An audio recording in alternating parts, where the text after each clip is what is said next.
Hi, everyone. Did you notice the sun came out for us? That's a great sign. Good afternoon. I'm Poppy Harlow. I am thrilled to be here. Welcome to what is a momentous day for all of us at Madison Square Boys and Girls Club, but more importantly for this community, for the community of North Central Harlem. Let's start by giving Justin from our Thomas S. Murphy Clubhouse a round of applause for the beautiful job. I invite you all now to stand. Please remove your hats, regardless of how stylish they may be, as one of our rising stars, Huchella, leads us in singing the National Anthem.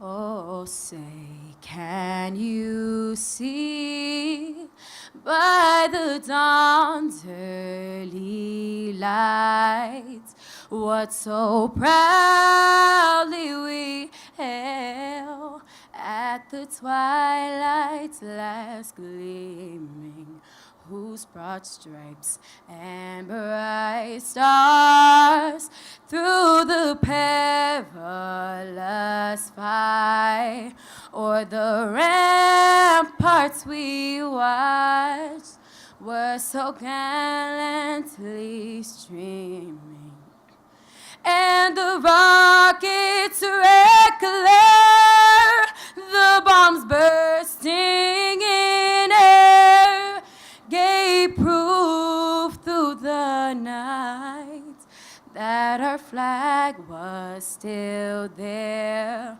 Oh, say, does that star-spangled banner yet wave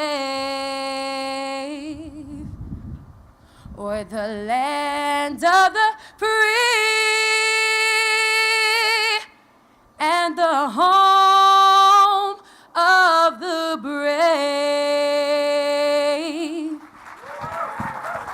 Thank you.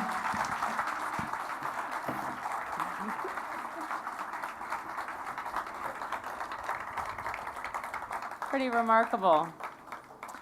Welcome again to the groundbreaking ceremony to celebrate the Madison Square Boys and Girls Club's newest home, the Pinkerton Clubhouse, right here in North Central Harlem. Today is a big milestone for all of us at Madison and for the history of Madison. It's the first celebration of our future home in this neighborhood. We are thrilled to be here, even more excited for all of the people that are here from the vibrant community. For over 130 years, Madison Square Boys and Girls Clubs have worked to save and enhance the lives of children all over New York City. We are very proud of our history and our commitment to every community we serve. We know that the future will make a difference for all of the kids in this community. So let's talk a little bit about why we're here today and what we're going to see moving forward. Our impact on New York's most vulnerable neighborhoods can be seen in the success of our members. You just heard from two of them up here. I have met countless of them from all over New York City. I mentor a young girl named Angel Victor. She's a junior in college now, and it is incredible to watch the success that these clubs bring out in these children. The security of their future is in all of our hands, and we feel honored to work with communities to help build each and every child up. So this project, I can say as a member of the board, has been a long time coming. And we could not have gotten to this day and be standing here right now without the loyalty and the incredible effort of so many people, all of the friends who have supported us here at Madison along the way. Include, but definitely not limited to, Mayor David Dinkins, Manhattan Borough President Gail Brewer, Assemblywoman Inez Dickens, City Councilman Bill Perkins, and of course the Community Board 10.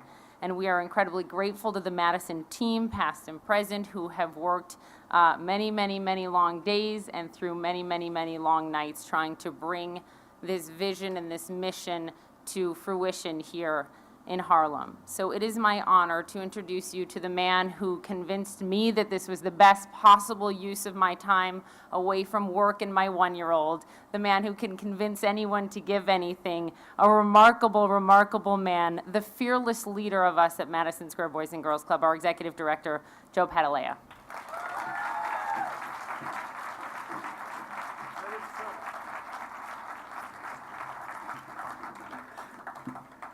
She speaks the truth. I did. Well, thank you, everyone, for being here. What a great day for such a great occasion. I'm really glad you're here to help us celebrate what really is an incredible milestone in the Madison Square Boys and Girls Club world. Before I begin, I have to take a moment to thank my amazing staff and team. They have outdone themselves in making this happen. We've done events. We've done dinners. We've never done a groundbreaking before, and they've done a fabulous job. Please give them a round of applause.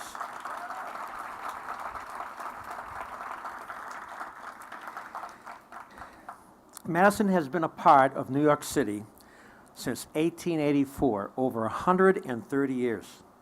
Our mission, our commitment is to save and enhance the lives of New York City youth. Today we celebrate the future of our commitment to New York City as we break ground in a new clubhouse. Madison's promise is to make a difference in the under-resourced communities around New York City. This is best seen by coming into our clubhouses, which have welcomed generations of kids. You might ask how these clubs have existed for so long. Why do kids keep coming? Why do kids come and have a feeling of perseverance and confidence instilled in them? We do this by building hope. Kids who don't have hope give up. And one of the things we do best at our clubhouse is give them hope, give them support, and give them confidence in themselves. We believe in the future of New York City's youth, and that's why we're here today in North Central Harlem, where there are thousands of young people with potential. We recognize our potential to make a difference, to serve this area, and the need to bring a clubhouse here. We are incredibly excited to join and serve this community, not only with our club, but with our headquarters that are going to be stationed right on the first floor. Thank you. Now, we could not have gotten here alone. I want to thank a few people here, starting with Rogers Partners, T.J. Nickel and Zubakin, our architect, builder, and owner's rep, for bringing to life our vision of a new clubhouse. I want to thank all our generous supporters, a number of whom have joined us here today. Ann Grimm, Joan Colello, the Pinkerton Foundation. I'm going to forget some names. Leona Baldi. I think someone's going to thank everybody. And, of course, George, Bruce, and Tom. Thank you so much. I want to thank all of the members of the Pinkerton Foundation for their belief in our mission for so many years, as well as their incredibly generous support of our new clubhouse.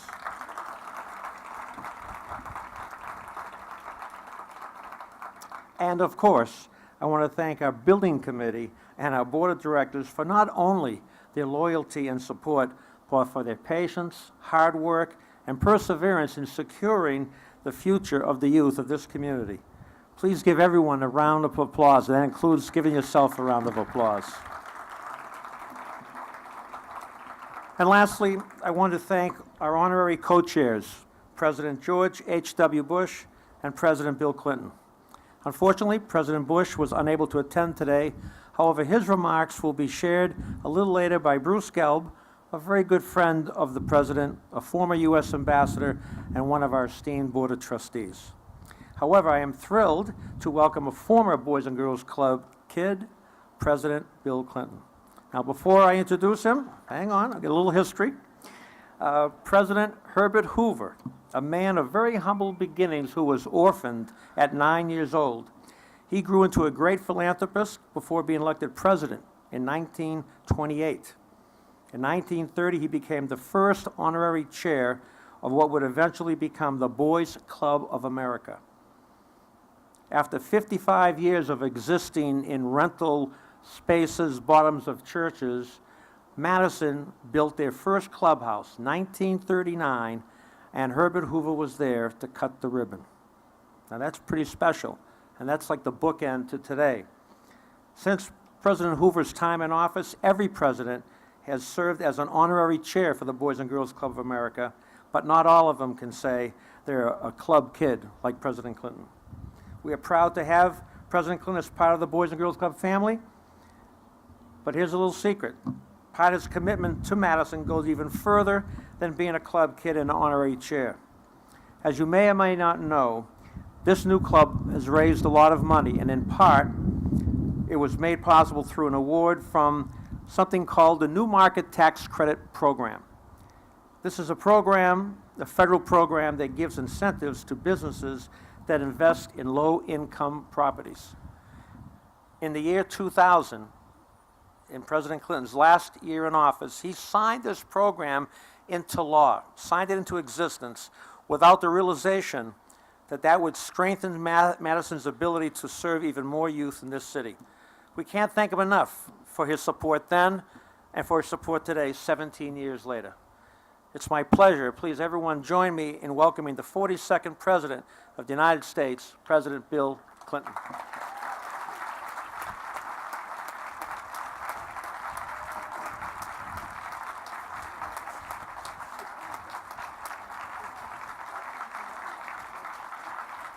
Thank you all.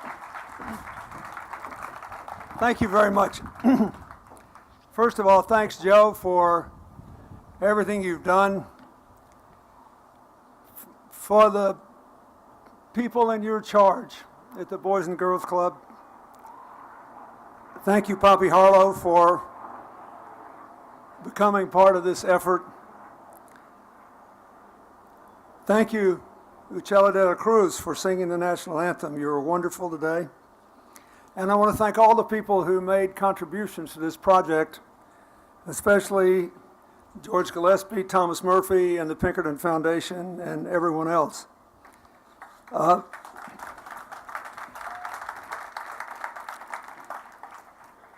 If you're young enough to be a member of the Boys and Girls Club, you want this speech to be short, you want the groundbreaking to occur, and you want the thing built day before yesterday. But indulge me a minute, because I believe that we are observing something that is profoundly important to the future of America, especially because it's here. You know, it is true that President Bush 43, who's 93 years young, and I flew down to see him the other day, a couple of weeks ago, and we had lunch together with Mrs. Bush, and to say he's still got all of his marbles and his sense of humor would be an understatement. It was wonderful. But I think it's important to point out that people from Herbert Hoover down to me and all of our successors believe in the Boys and Girls Club based on a simple idea that intelligence, effort, and human dignity are evenly distributed throughout the world and throughout this country and throughout this community and this great city. But opportunities are not. And every child deserves a safe, secure, supportive place to develop his or her personalities, talents, dreams, or maybe just to have a good time, to have a few hours where you don't have to sweat whatever else is going on. So for those of us who've been able to be a part of this, it's really important at a time when there's so much division and controversy. For me, I grew up a baseball fan. So for me to be having an office in Harlem just a few blocks from here, and to be here in the shadow of what was the old polo grounds where my childhood hero, Willie Mays, played baseball, means more than I can tell you. And today I bored my whole staff with baseball stories because I knew I was coming here. But one of the great honors of my time as president is I became friends with both Hank Aaron, who broke Babe Ruth's home run record, and Willie Mays. And I asked Hank Aaron once, I said, who's the greatest baseball player you ever played with or against? He said, oh, it's not close, Willie Mays. He said he could hit home runs in the Polo Ground, and if they hadn't come to Candlestick Park in San Francisco, he too would have broken Babe Ruth's record. He ran faster than I did, and he had the best run arm from outfield of anybody who ever played baseball except Roberto Clemente. And I thought, that's what I want for all of you. Here's a guy, Hank Aaron, who endured racial discrimination, all kinds of problems, didn't make the kind of money people make playing ball today, who grew up to be a great citizen, and he and his wonderful wife, now in their early 80s, are virtually giving all their money away, trying to help lift kids like you. And he knows that he will be a historic person because he broke that record, and he couldn't wait to tell me that he thought Willie Mays was a better baseball player. That's what I want all of you to have, a big, full heart, to be able to rejoice in your own life and never resent anybody else's success. And in order to do that, there are places where people have to learn to have each other's back, where people have to learn to be comfortable with people who don't necessarily look like them or even aren't able to live like them. But down deep, they are like them. At least we have more in common than what divides us. It's what makes New York City in general and Harlem in particular a special place to be.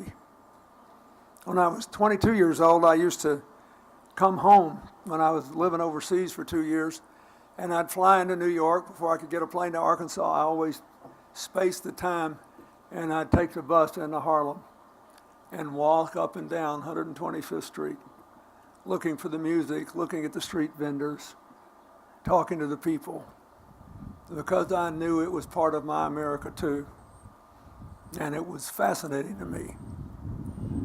The Boys and Girls Club that I was part of when I was a boy growing up gave me a safe place to swim before I was a decent swimmer,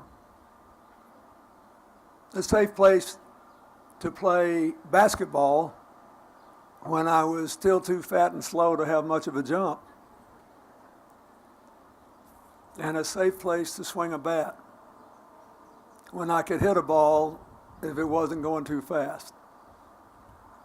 But more than that, it just gave me a place where I could be around grown-ups I admired, grown-ups I trusted, and grown-ups I thought cared about me and everybody else. It means a lot when you're young. When I was a young governor, I read a study of young people who succeeded against all the odds.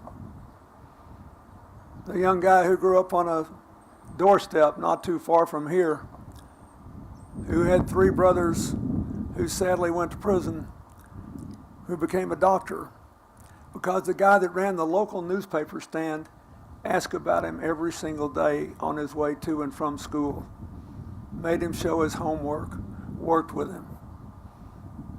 And the guy that did this study also studied wealthier kids who'd grown up in troubled environment, and he said, the only thing all these kids who made it against all the odds had in common is that they had a caring, loving, supportive adult in their life that made them feel like they were the most important person in the world to somebody.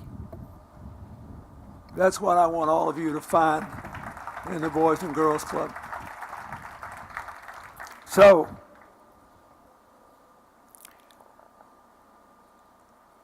I could never have known when I was old enough to be where those of you who are wearing these t-shirts are, that I would become president. At the time, if I'd had to choose between becoming president and being friends with Willie Mays and Hank Aaron, I would have taken the latter over the former in a heartbeat.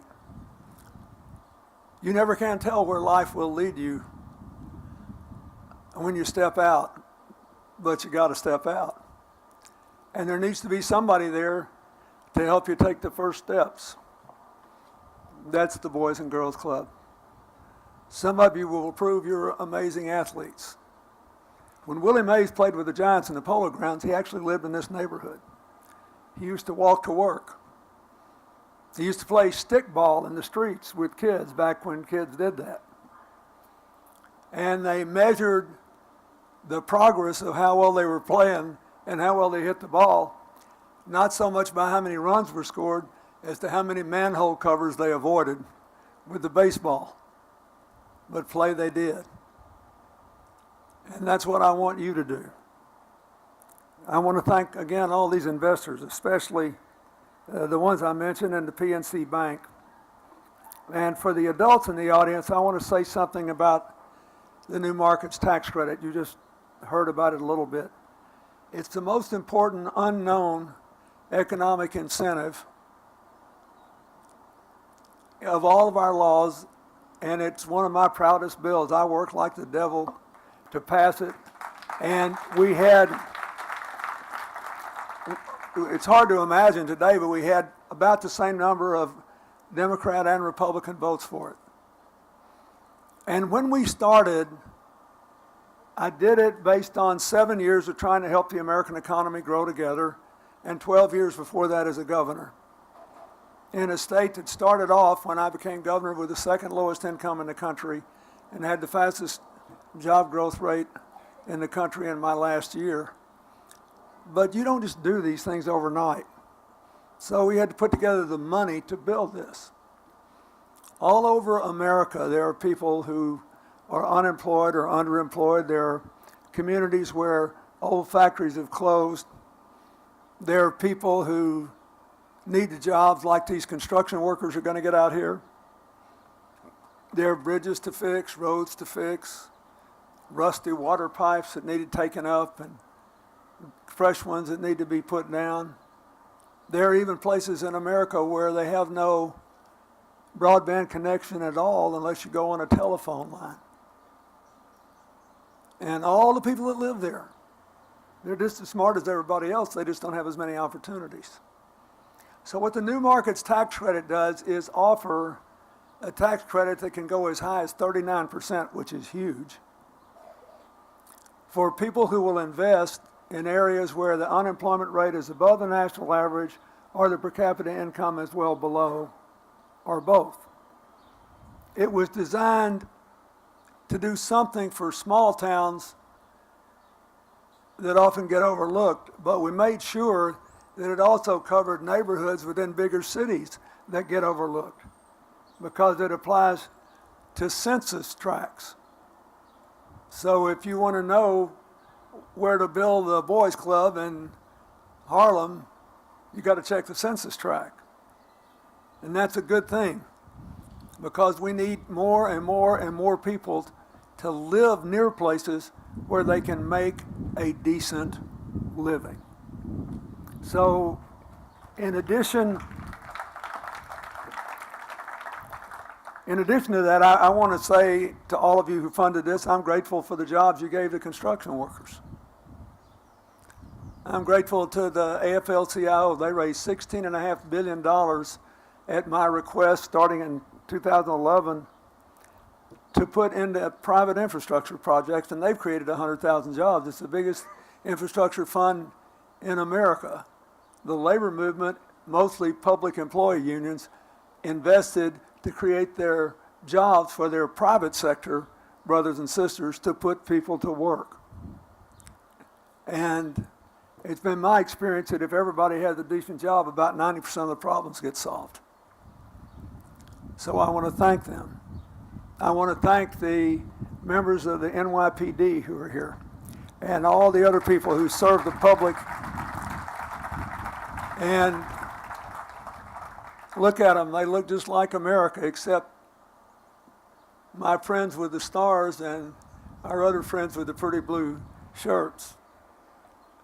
But they're a family too, and they're a part of our family. We need them, and they need us. And so don't forget that. This is a good deal. It's a building. I'm proud that I once signed a bill that finally people are taking advantage of. A friend of mine who worked for me in the White House when he was very young now works for the Pittsburgh Penguins, the hockey team. They just announced that with the new markets tax credit and the AFL-CIO infrastructure fund, they're building a new arena, and they're building it in a low-income neighborhood on the outskirts of Pittsburgh with the new markets tax credit. They're going to build hundreds of houses for working people who otherwise couldn't afford a home, along with the arena. Look, we can do what we need to do in America, but we got to do it together. We got to do it together across the racial, the religious, the immigrant, all the other divides.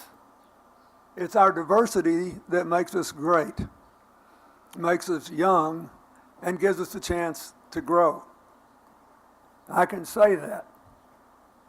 Our donors over there are not the youngest people in the world. I am now the oldest person in my family for 3 generations. Every day is a gift to me. George Bush is 93, and I always tell him I want to be him when I grow up. But the older you get, if you've had a good life, the more you think about the young. Do you want people to have the same chances you did to make the journey you made? I mean, my odds of growing up in the way I did and my life turning out the way it did were very long. But I get tired of hearing politicians say they were born in a log cabin they built themselves. The truth is, nobody ever amounts to much without a hand up now and then, without a pat on the back, without somebody looking at you and telling you it's going to be all right. And you're going to be all right. That's why I love the Boys and Girls Club, and why I love this project, and why I like having an office in Harlem, and why I'll always be grateful to the people who stood up for me and stood up to me when I was an unruly young boy, and for the people who do the same here today. God bless you. Thank you.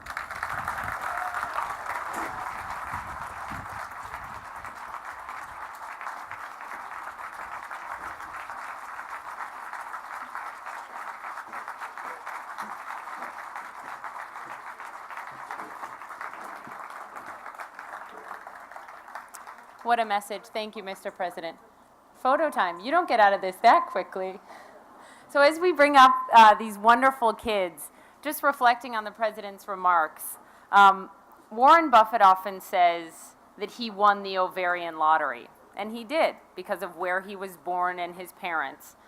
There is no question of future Warren Buffett, maybe in this group of kids behind me, maybe in the kids back there. So thank you, Mr. President, for the reminder to all of us of our joint responsibility to give equal opportunity to every single one of these children. All right, so let's take the photo. Everyone ready?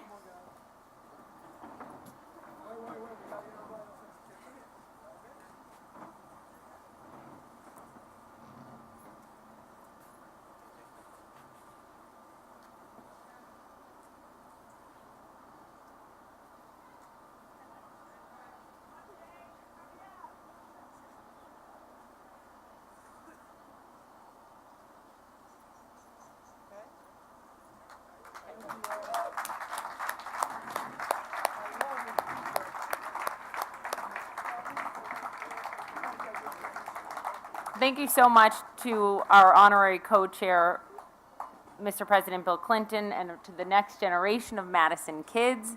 A very special thank you as well to their principal. Where is she? She's right around here, I know, who helped make all this happen. The principal of PS 46, Carrie Ann Hazel, for escorting them here today. There she is. Thank you. Thank you to you and all of the teachers for all you do every day for our children. So, of course, we would have loved to have former President George H.W. Bush here today. As you heard, President Clinton, and he had a nice lunch just a few weeks ago. He was unable to make it, but he did send along a message that is going to be read by one of our dearest friends. It is my pleasure now to introduce one of our most legendary members of the Madison community, the Honorable Bruce S. Gelb.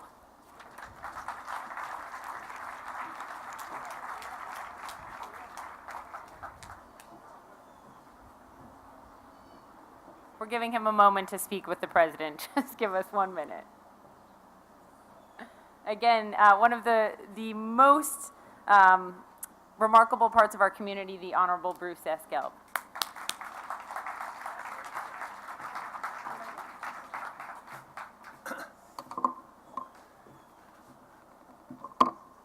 Before I read the remarks that were sent to me by President Bush, I want to, off the cuff, say how much he would rather have been here with all of us, especially with President Clinton, who has been very close to him, and he feels deeply about what we are doing here today. So I'm going to, with no further ado, read the letter.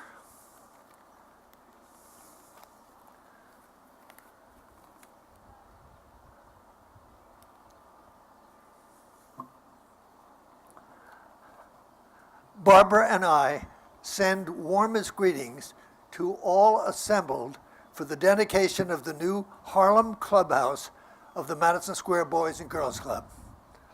We send special greetings to one of my oldest and dearest friends, Bruce Gelb, and to the other half of the odd couple, President Bill Clinton. I'm going to play the, quote, old guy card and cut right to the chase. We have a wonderful nation, but we still need more people in America who care about our kids and help provide positive places for them to grow and develop into the kind of citizens who carry forward the promise of our country. This is exactly the selfless spirit you celebrate here today. And Barbara and I join you in thanking those whose generosity and commitment have made this moment possible. Many young lives will be touched by your collective act of kindness. Best wishes for a grand celebration.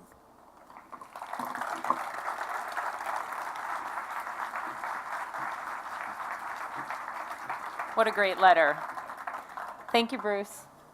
As we continue to express, this project could not have come to life and come to fruition were it not for all of our dear supporters and friends. One group that we are especially privileged to have by our side is the Pinkerton Foundation, after which this new clubhouse in Harlem will be named. We have some incredible members of the Pinkerton Foundation celebrating with us today. On behalf of them, I'm pleased to welcome the Foundation's president, Rick M. Smith.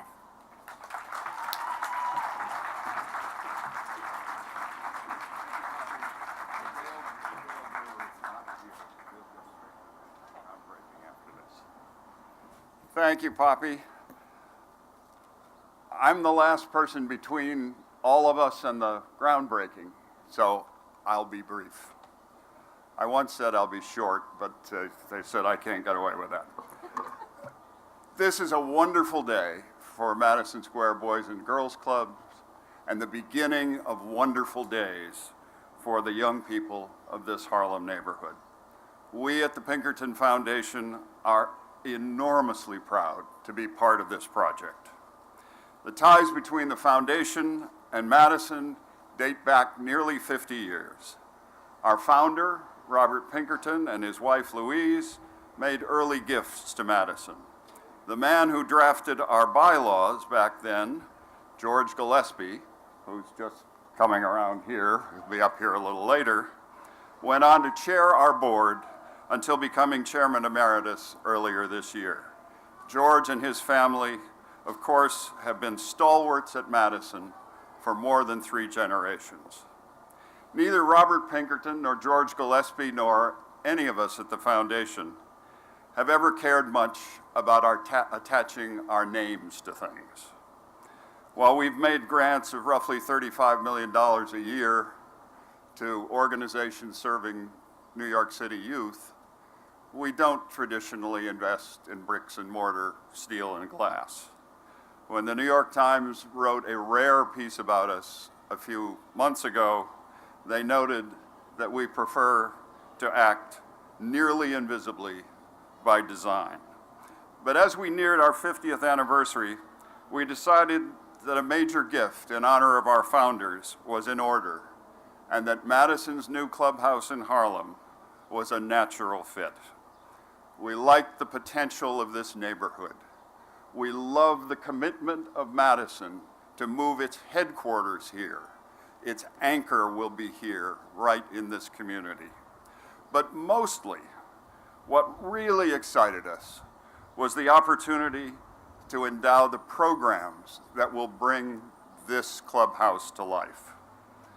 What kinds of programs do we love?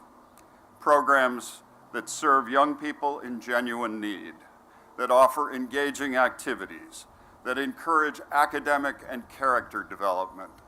And above all, and this is an echo of what President Clinton said, above all, we love programs that realize and recognize that often the most important thing in a young person's life is the consistent presence of a caring adult. Does all of that sound familiar? Does that sound like what Madison delivers each and every day? Of course it does. You only need to spend an afternoon in a Madison clubhouse to know that something wonderful, something transformative is taking place right before your eyes. I'm now in my 8th year leading the Pinkerton Foundation, and one of the many things I've learned is that it doesn't necessarily take a decade to turn a young life around, to open horizons, to fuel an ambition to succeed in school and life. That kind of magic can happen in a semester or over a summer, in a classroom, on a team, or in an after-school activity. We see the Foundation's role simply as attempting to identify programs that have the potential to create that spark and make that magic, and then to offer our resources and experience to bring those programs to life. When you're in the business of philanthropy, people thank you a lot, and we really appreciate it.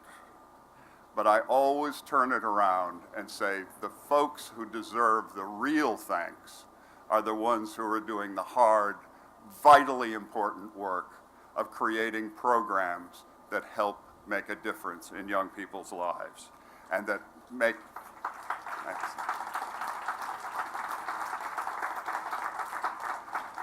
So I'll simply say thank you to the people of Madison for producing a program, for producing plans for a clubhouse that we are genuinely excited about supporting.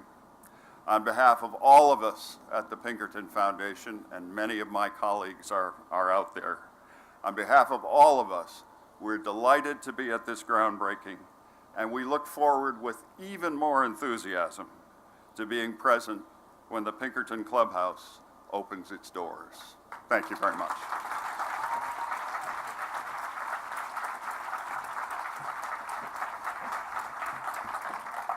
I'm going to say thank you again, because you said a lot of people say thank you to you. So thank you again.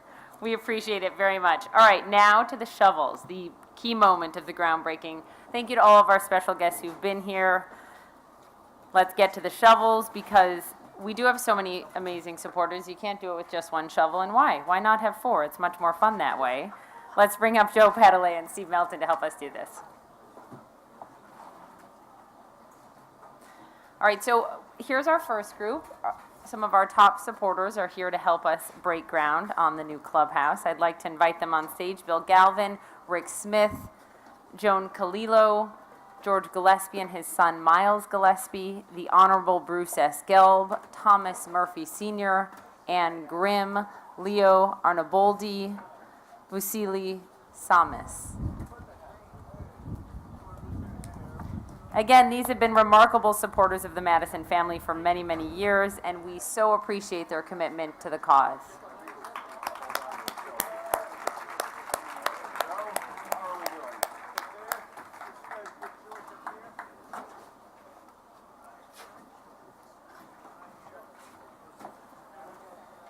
No. How'd you get out of this? We got it.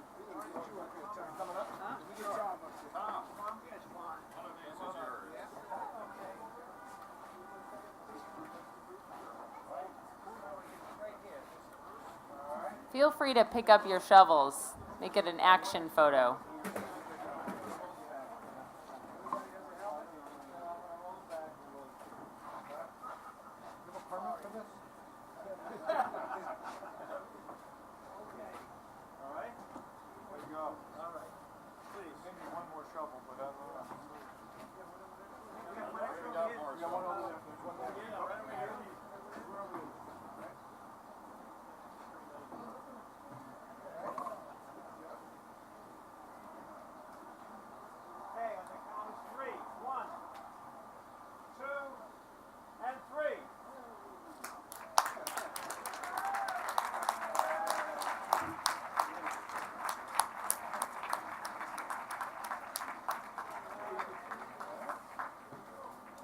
Very nicely done. You all pass.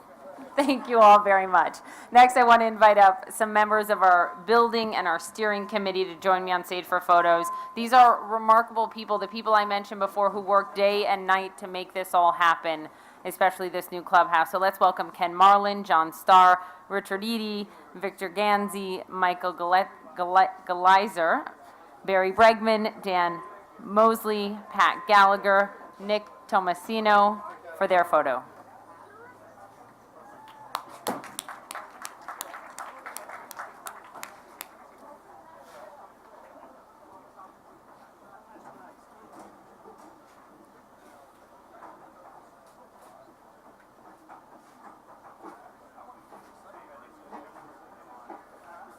All right, can our second group, who I just introduced, come on up again? We have Ken Marlin, come on up. John Starr, Richard Eady, Victor Ganzi, Michael Gleitzer, Barry Bregman, Dan Mosley, Pat Gallagher, and Nick Tomasino.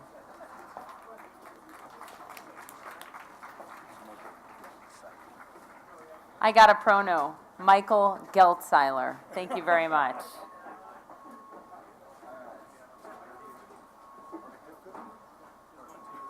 I think it fits okay. I think it fits okay. Yeah, I think it works for this. Not too heavy construction at this point. My head doesn't get any smaller. Are you ready? Almost ready.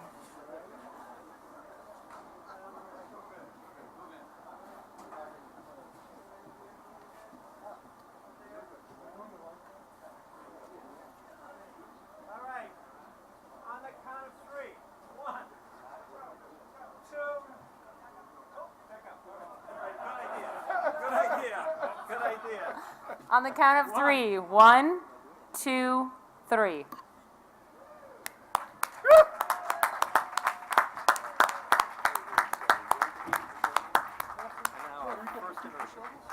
No, right after the kids do it. We're gonna give you guys a shovel. For sure.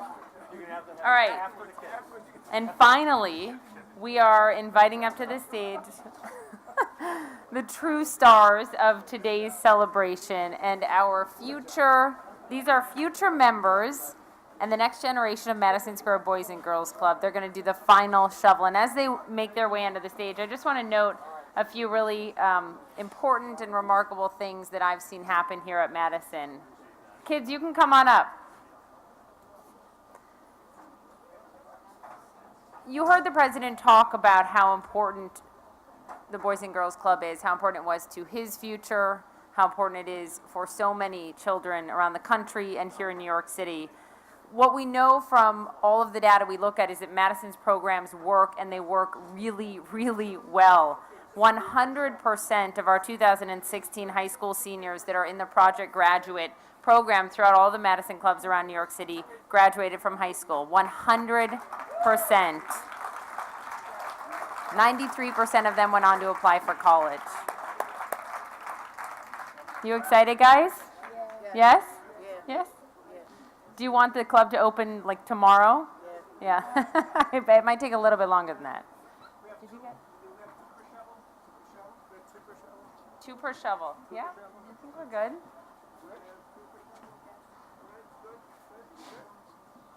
Okay.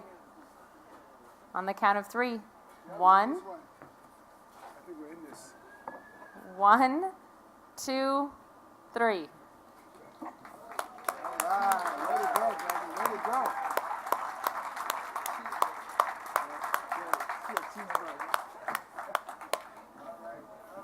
Thank you guys very much. How about another round of applause for all of our fantastic guests today?